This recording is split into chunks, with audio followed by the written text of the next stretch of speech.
ప్రప్రథమంగా ముందు ఈరోజు నిజంగా ఈ శాసనసభ తెలంగాణ రాష్ట్ర ఏర్పాటుకు సంబంధించి జరిగిన తర్వాత ఒక పెద్ద నిర్ణయం తీసుకొని ఈ రాష్ట్రంలో మేము ఎవరికి వ్యతిరేకంగా ఇది నిర్ణయం తీసుకునేది కాదు అధ్యక్ష. ఈ రాష్ట్రంలో ఉన్నటువంటి గౌరవ మా శాసనసభ్యులు బలహీన వర్గాలకు సంబంధించిన శాసనసభ్యులు సంఖ్య ఎక్కువ ఉండాలి, న్యాయం జరగాలి, పిల్లల ఆర్థిక విద్య రాజకీయ అన్ని రకాలు పెరగాలనే ఆలోచన మిగతా అన్ని రాజకీయ పార్టీలు చెప్పినట్టుగానే మేము కూడా ఒక చిత్తశుద్ధితోటి ఈరోజు ఈ కార్యక్రమం తీసుకున్నాం. తప్పకుండా అందరూ కూడా దీనికి మద్దతు ఇచ్చినారు, వారందరికీ కూడా ప్రత్యేకించి ధన్యవాదాలు. కానీ ఇందులో కొన్ని అంశాలకు సంబంధించి వారు లేవనెత్తినప్పుడు వారికి జవాబు చెప్పి ప్రభుత్వం తరఫున అందరు సహకారం అడుగుతాను. ఒకటి స్పష్టంగా చెప్తాను, ఇది విధి విధానాలకు సంబంధించి గౌరవ శాసనసభ్యుల్ని కావచ్చు, ఇందులో న్యాయం జరగాలి బలహీన వర్గాలకు అనేటువంటి ఆకాంక్షించే వాళ్ళు కావచ్చు, రాజకీయ పార్టీలు కావచ్చు, అందరికీ కూడా సహకారం తీసుకుంటూ ఎక్కడ కూడా వివక్షపూరితంగా ఏదో రాజకీయపరమైన అంశాలను తీసుకొని పోయేది. ఇది బలహీన వర్గాలకు న్యాయం జరగాలనేటువంటిది మా పార్టీ ఆకాంక్ష, మా ప్రభుత్వం ఆకాంక్ష అనే మాట సందర్భంగా మనం చేస్తున్నాం అధ్యక్ష. ఈరోజు చాలా మాట్లాడుతారు చట్టం గురించి సంబంధించి, చట్టం చేయాలి. నాకు ఆశ్చర్యం అనిపించింది అధ్యక్ష, రాజకీయంగా తర్వాత మాట్లాడతాను. ముందు మీరు ఎవరైనా తెలుసుకోమని చెప్తాను. నేను గౌరవ ఇక్కడ కూడా వెంకటేష్ అన్న న్యాయవాది ఉన్నారు, లేదా గౌరవ సభ్యులు 2011 ఢిల్లీలో కేంద్ర ప్రభుత్వం చేసింది. ఆనాడు యూపీఏ ప్రభుత్వం, నేను కూడా సభ్యుడిని. అప్పుడు ఏర్పడినటువంటి కేంద్ర ఓబీసీ పార్లమెంటరీ కమిటీలో సభ్యుడిగా దాదాపు దేశంలో ఉన్న 20 రాష్ట్రాలు తిరిగే అవకాశం వచ్చింది. తప్పకుండా బలహీన వర్గాల పట్ల ఒక కమిట్మెంట్ ఉంది. డిగ్రీ చదువుకునే విద్యార్థి రాజకీయాల్లో ఆనాడు మురళీధర్ కమిషన్ లోపల మరి కార్యక్రమం తీసుకున్నప్పుడు మరి తెలుసు పరిస్థితి. మండలం పేరు మీద కమ్మటలను తీసుకొచ్చినటువంటి పరిస్థితుల్లో కూడా మండల్ గెలవాలని కోరాడుకున్నటువంటి వాళ్ళ ఆనాడు నుంచి వచ్చిన బిడ్డగా నేను అందరికీ కోరుతాను, గౌరవ సభ్యులు కూడా సభను కూడా 2011లో కూడా ఎటువంటి చట్టం చేయకుండానే క్యాష్ సెన్స్ జరిగిందవా, ఇది ఒక ప్రభుత్వ నిర్ణయం. ఈరోజు కూడా మీరు ఎవరు కూడా అనుమానపడాల్సిన అవసరం లేదు. చట్టానికి సంబంధించి కావచ్చు, చిత్తశుద్ధి ముఖ్యం. 2014లో అధికారంలోకి వచ్చిన తర్వాత సరే ఎవరు మంత్రులు ఉన్నారు, బీసీ వెల్ఫేర్ మంత్రులు ఎవరు ఏంది అనేది కాకుండా ఈ రాష్ట్రంలో 130 కులాలుండి 29% విద్యా ఉద్యోగ రంగాల్లో ఉన్న తర్వాత కూడా స్థానిక ఎన్నికల లోపల బీసీ రిజర్వేషన్ శాతం జరుగుతోంది అధ్యక్ష. కానీ చిత్తశుద్ధిగా మరి మిగతా అన్ని వీటికి సంబంధించి చేయాలనే ఆలోచన ఎప్పుడు రాలే.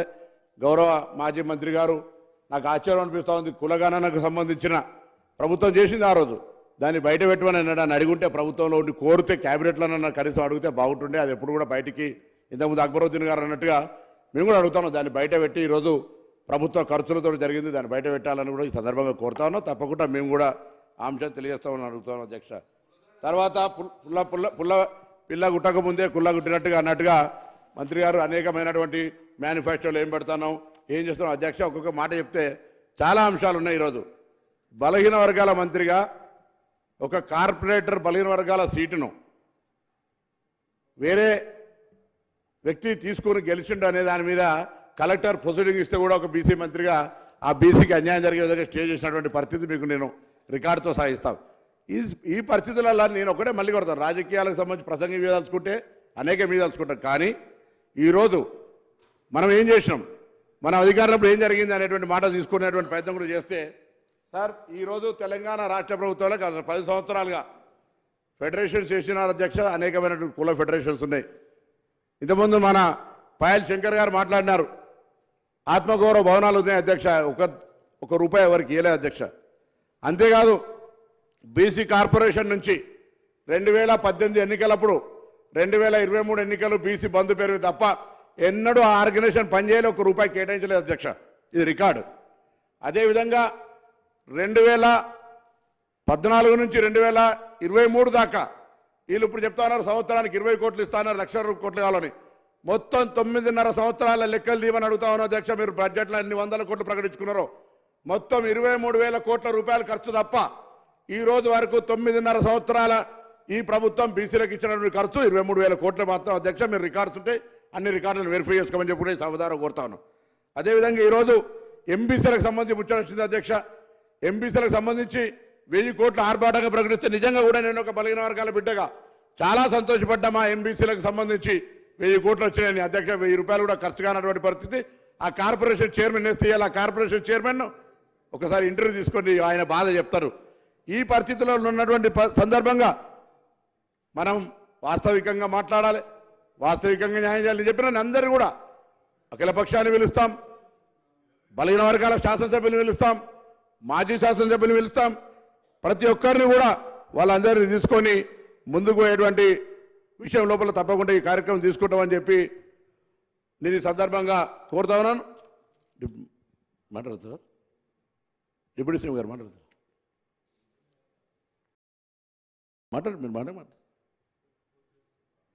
మీరు మాట్లాడతారా? తర్వాత ఈరోజు కులగణనకు సంబంధించి మేము అడుగుతున్నాం అన్ని ఇంటింటికి 2011లో చేసినప్పుడు ఈరోజు అక్కడ అప్పుడు ఇక్కడ గ్రామీణాభివృద్ధి శాఖ చేసింది అధ్యక్ష. నేను మీ అందరు సలహాలు తీసుకుంటాను, ఏ విధంగా చేస్తే బాగుంటుంది, పెరిగిన సాంకేతికతను ఏ విధంగా ఉపయోగించుకోవాలి, ఇంటింటికో ఏ విధమైనటువంటి సమాచారాన్ని సేకరించాలి. మేము ఒక్కలమే ఏదో ప్రభుత్వాన్ని రహస్యంగా గోప్యంగా చేసుకునేది కాదు అధ్యక్ష. ఇది తప్పకుండా అందరి సలహాలు మరొకసారి మీ అందరికి విశ్వాసం కలిగిస్తా ఉన్నా. ప్రభుత్వంలో మా దగ్గర ఒకవేళ మేము ఏదైనా తీసుకునే నిర్ణయం అటు ఇటు జరిగితే మా దగ్గర ప్రశ్నించేటువంటి హక్కు కూడా ప్రశ్నిస్తుంది అధ్యక్ష. మేము మా యొక్క వర్గాల న్యాయం కోసం అటువంటిది గతంలో లేకపోవచ్చు కాబట్టి అట్లనే జరుగుతుంది అనుకుంటే పొరపాటు అధ్యక్ష. తప్పకుండా కుల గణనలకు సంబంధించి బలహీన వర్గాలకు న్యాయం జరగాలనేటువంటి అంశం మీద తప్పకుండా సాంకేతికత 2011లో చేసినటువంటి అంశంగా ఏ విధంగా చేస్తే, దీనికి ఏ కమిషన్ చేస్తే, ఏ సంస్థ ద్వారా చేస్తే అనేటువంటి అన్ని అంశాల మీద మిమ్మల్ని విధి విధానాలను సాలుగా తీసుకుంటాం. బయట చెప్తా ఉన్నారు అక్కడ ఆ రాష్ట్రంలో స్టే వచ్చింది, ఎక్కడ ఏం స్టే రాలేదు అధ్యక్ష, మీరు కూడా వెరిఫై చేసుకోండి. అక్కడ సంబంధించిన అంశాల మీద ఇయ్యాలని వరకు కూడా ఎక్కడ కూడా చట్టపరంగా అక్కడ ఉండబడేటువంటి పరిస్థితి లోపల ఏడ కూడా బీహార్ కావచ్చు, ఆంధ్రప్రదేశ్ కావచ్చు, కర్ణాటక రాష్ట్రాలు కూడా ఎక్కడ కూడా చట్టమో లేకపోతే ఇంకోటి చేయలేదు అధ్యక్ష. ఈరోజు తప్పకుండా సుప్రీంకోర్టు లోపల స్థానిక సంస్థలకు సంబంధించిన రిజర్వేషన్ల ఇష్యూలలో కోర్టు కేసులు నడిచినాయి అధ్యక్ష. దాని ట్రిపుల్ టెస్ట్ పేరు మీద ఆ యొక్క రాష్ట్రాల ప్రకారం ఇవాళ గుజరాత్లో 35% రిజర్వేషన్ ఉంది అధ్యక్ష బీసీలకు. ఆ విధంగా అనేక కార్యక్రమాలు జరుగుతూ ఉన్నాయి. నేను బీజేపీ సభ్యులను కావచ్చు, టీఆర్ఎస్ సభ్యులను కూడా అందరినీ కూడా కోరుతా ఉన్నాయి. ఈరోజు మా పక్ష సభ్యులను కూడా అవసరమైతే ఒకవేళ ఎక్కువ శాతాన్ని ఏ విధంగా ఎంచుకోవాలి పక్క తమిళనాడు రాష్ట్రంలో, ఎందుకంటే గౌరవ ముఖ్యమంత్రి గారు గతంలో సకల జిల్లా సర్వే చేసినప్పుడు అంతకుముందు 86-90% ఉంది. అవసరం ఎందుకు చేయరు, రాజ్యాంగాన్ని అర్థమని మాట్లాడినటువంటి మాటలు ఈ సందర్భంగా జ్ఞాపకం ఉంది అధ్యక్ష. తప్పకుండా ఎవరు కూడా 100 సంవత్సరాలు బతికే అంతకంటే ఎక్కువ లేదు ఉన్నప్పుడు మేము ఆనాడు పార్లమెంట్ సభ్యుడిగా అయినాడు తెలంగాణ సాధనకు సంబంధించి ఏ విధంగానైతే ఒక చరిత్రలో తెలంగాణ రాష్ట్రం ఏర్పడడానికి మా బాధ్యత నిర్వహించడం. ఇవాళ ఈ చట్టసభలో ఒక బలహీన వర్గాల బిడ్డగా, బలహీన వర్గాల శాఖ మంత్రిగా గతంలో ఎవరు ఏం చేసిరు అనేటువంటి దాని చర్చ కంటే ఎక్కువ కూడా మేము రేపు పొద్దున పారదర్శకత్వంగా చరిత్రలో ఈ కాంగ్రెస్ పార్టీ బిడ్డగా, కాంగ్రెస్ పార్టీ మా నాయకుడు రాహుల్ గాంధీ గారు తీసుకున్న నిర్ణయాన్ని ముందుకు తీసుకుపోయేటువంటి కార్యక్రమం లోపల ఎక్కడ కూడా ఎవరికి అనుమానం లేకుండా చేస్తామనేటువంటి మాట మీ ద్వారా సభకు ఈ యొక్క తెలంగాణ ప్రజానికాన్ని చెప్పేటువంటి ఒక ప్రయత్నం చేస్తున్నాం అధ్యక్ష. మా మీద ఎటువంటి అనుమానం పడే అవసరం లే, మాకు ఆ చిత్తశుద్ధి ఉంది. ఇలా అధికారంలో ఉన్నటువంటి భారతీయ జనతా పార్టీ బలహీన వర్గాల మంత్రి అంటారు అధ్యక్ష. వాళ్ళెన్నడూ కూడా ప్రధానమంత్రిగా ఉన్నటువంటి ఆయనను అనేక వందల సార్లు ఇవాళ గౌరవ కేటీ రామారావు గారు చెప్పినటువంటి ఆర్ కృష్ణయ్య గారు రాజ్యసభ సభ్యులుగా బలహీన వర్గాల నాయకత్వం ఢిల్లీ కేంద్రంగా అనేక సందర్భాల్లో ధర్నాలు చేసి మేము కూడా అనేక సందర్భాల్లో రిప్రజెంట్ చేసి ఒక మంత్రిత్వ శాఖ ఏర్పాటు చేయలే. ఆనాడేమో సరే ఎస్సీ ఎస్టీ బీసీలకు సంబంధించిన ఒక మంత్రిత్వ శాఖ ఉండే, ఇవాళ ఆనాడు డాక్టర్ ఎంబీబీఎస్ ఉంటే సరిపోతుండే, ఇవాళ స్పెషలైజేషన్ వచ్చేది, సూపర్ స్పెషాలిటీ వచ్చింది. అట్లనే ఇవాళ కూడా శాఖలలో మాకు న్యాయం జరగాలని అడుగుతున్నప్పుడు అవసరానికి అనుగుణంగా శాఖలు ఏర్పాటు చేయాల్సినటువంటి బాధ్యత ఉన్న వాళ్ళు చేయలే. కానీ ఈ బీసీలకు ఇచ్చి తప్పకుండా ఇవ్వాలి. కానీ ఎక్కడ కూడా బీసీల పరంగా అన్యాయం జరిగేటువంటి పరిస్థితి ఉండదు అధ్యక్ష. ఈరోజు రాష్ట్రంలో వాళ్ళు బీసీ ముఖ్యమంత్రి ఎజెండా తీసుకున్నారు, కానీ ఇక్కడ ఫ్లోర్ లీడర్ కూడా బీసీని వేయలేకపోయినారు. ఉన్న బీసీ ప్రెసిడెంట్ని తీసేసినారు. దాని తర్వాత ఇలా ఇప్పుడు కూడా అడుగుతా ఉన్నాయి తెలంగాణ బీసీల అభ్యున్నతికి కేంద్రం నుంచి ఏం సహకారం చేస్తారో సహకారం చేయండి. మేము తప్పకుండా ఈరోజు అదేవిధంగా నిధులకు సంబంధించి ఈ యొక్క సర్వే చేయడానికి నిధులకు సంబంధించినటువంటి ప్రశ్న కూడా ఉత్పన్నమైంది. తప్పకుండా ఇప్పటికే అవసరమైతే ఎంతైనా కానీ ప్రభుత్వం వెనుక పోమనేటువంటి మాట క్యాబినెట్ లోపల చర్చ చేయడం జరిగింది. ఇన్ ప్రిన్సిపల్గా 150 కోట్లకు సంబంధించి కూడా అంగీకారం కూడా తెలిసిందనే మాట ఈ ద్వారా సభ ద్వారా మీ ద్వారా సభ చెప్పేటువంటి ఒక ప్రయత్నం చేస్తా ఉన్నాం అధ్యక్ష. దాంతో పాటుగా ఈరోజు ఆనాడు రాజీవ్ గాంధీ గారు లోకల్ బాడీలో కావచ్చు, ఇక్కడ మరి చెన్నారెడ్డి గారు కావచ్చు, అందరూ ఒక బలహీన వర్గాలకు సంబంధించి న్యాయం జరగాలని ఆలోచనతో కాంగ్రెస్ పార్టీ ముందు నుంచి కూడా కార్యక్రమం జరుగుతుంది అధ్యక్ష. ఈ రోజు కూడా మళ్ళొక్కసారి మేము ఒకటే కోరుతా ఉన్నాం, తప్పకుండా ఏది ఏమైనా ఈరోజు బలహీన వర్గాలకు న్యాయం జరగాలి. ఇంతకుముందు గౌరవ సభ్యులందరూ చెప్పినట్టుగా మేమెంతో మాకంతా జరగడానికి సామాజికంగా ఆర్థికంగా కుల సర్వేకి సంబంధించినటువంటి ప్రభుత్వం తీర్మానం పెడుతున్నటువంటి సందర్భం లోపల మీరందరూ కూడా మరి ముందుకు తీసుకుపోయే ప్రయత్నం చేయాలి. ఆ విధంగా మనం చర్చ చేసుకుంటే మీరేమి హామీలు ఇచ్చారు, మేమేమి హామీలు ఇచ్చారు అనేటువంటి మాట చర్చ కంటే ఎక్కువ కూడా ఈరోజు ఒక బాధ్యత గల ప్రతిపక్షంగా ఉరుకుతున్నని కాలడం పెట్టి వడగొట్టుడు కాదు. మీరు ఊకే అదో ఏదో కారణం చెప్పడం కాదు. మీరేం నిర్మాణాత్మక సలహాలు చెప్తారో చెప్పండి. నిర్మాణాత్మక సలహాలను స్వీకరించడానికి ఈ ప్రభుత్వం సిద్ధంగా ఉందనేటువంటి మాట సందర్భంగా మనం చూస్తున్నాం. అది కాకుండా రాజకీయపరమైన విమర్శలకే పరిమితం కావాల్సుకుంటే ఇలా ఎక్కువ నేను రాజకీయపరమైన అంశాలు తక్కువగా మాట్లాడే ప్రయత్నం చేస్తా ఉన్నాం. కానీ జరుగుతున్నటువంటి మాటల్లో వాళ్ళు మాట్లాడినటువంటి జవాబు చెప్పాల్సింది కూడా చెప్తూ తప్పకుండా మరొక్కసారి మీ ద్వారా ఈ సభ దృష్టికి తీసుకొని వస్తా ఉన్నాం. దయచేసి అందరూ కూడా ఇంతకుముందు నేను గౌరవ అక్బరుద్దీన్ ఓవైసీ గారు మాట్లాడినప్పుడు కూడా చెప్దాం అనుకున్నా. సార్ ఇలా బీసీల హక్కుల కోసం కొట్లాడుతూ ఉంటుంటే వాళ్ళకి సంబంధించిన సమస్యలు ఎత్తుతా ఉన్నాం. మేము అద్దనలేం. వాళ్ళకి అనేక సందర్భాల్లో సమయం దొరుకుతుంది. కానీ ఈ యొక్క సందర్భం బలహీన వర్గాలకు సంబంధించినటువంటి న్యాయం చేయాలనే సంకల్పంతో ఈ రాష్ట్రంలో ఈ సర్వే జరగాలని కోరుకుంటా ఉన్నాం.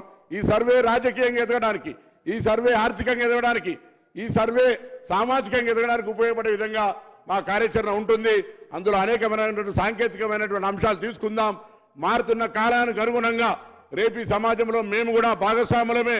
ఈ సమాజ నిర్మాణానికి సంబంధించి ఆనాడు తెలంగాణ ఉద్యమంలో బలహీన వర్గాలు ఏ విధంగా అయితే పాత్ర పోషించారో రాబోయే కాలంలో తెలంగాణ నిర్మాణానికి కూడా ఉండాలని కోరుతూ గౌరవ సభ్యులు చెప్పినట్టుగా ఒకవేళ రాజకీయ పార్టీలు అందరూ కూడా అంగీకరిస్తే బీసీల సంఖ్య పెరగడానికి ఒకవేళ కేంద్రంలో చట్టం లేదు కావచ్చు, మీరు చట్టం చేసి సభ్యుల సంఖ్యను పెంచే ప్రయత్నం చేయండి. అందరికీ న్యాయం జరగాలి. ఎవరి హక్కును ఎవరు గుంజుకునే అవసరం లేదు. ఇవాళ బలహీన వర్గాలు ఇంత శాతం ఉన్నారని చెప్పిన వాళ్ళు బలహీన వర్గాల సంక్షేమం కృషి చేసేటువంటి అవసరం ఉందనే మాట మనం చేస్తూ ఆ దిశలో మా నాయకుడు రాహుల్ గాంధీ గారు తీసుకునే నిర్ణయానికి అనుగుణంగా జితనే ఆబాది ఉతనే ఇస్సాదారి అనేటువంటి కార్యక్రమం తీసుకునే భాగంగా ఈరోజు తెలంగాణ రాష్ట్రం ఈ ప్రభుత్వం ఈ యొక్క కార్యక్రమం తీసుకొని ముందుకు పోతా ఉంది. ఇది దేశానికి ఆదర్శం కావాలి.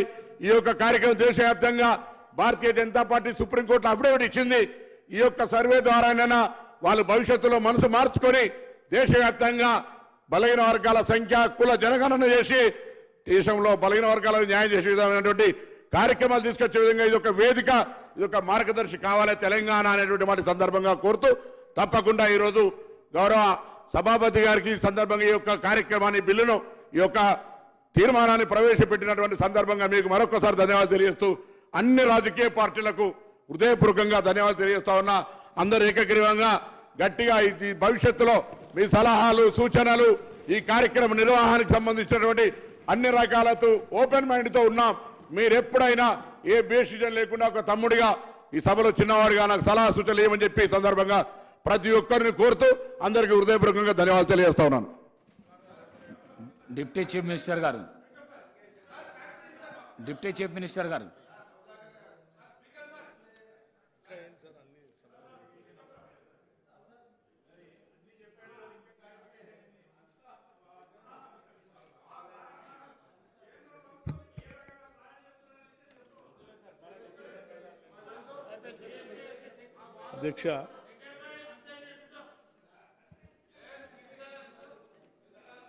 అధ్యక్ష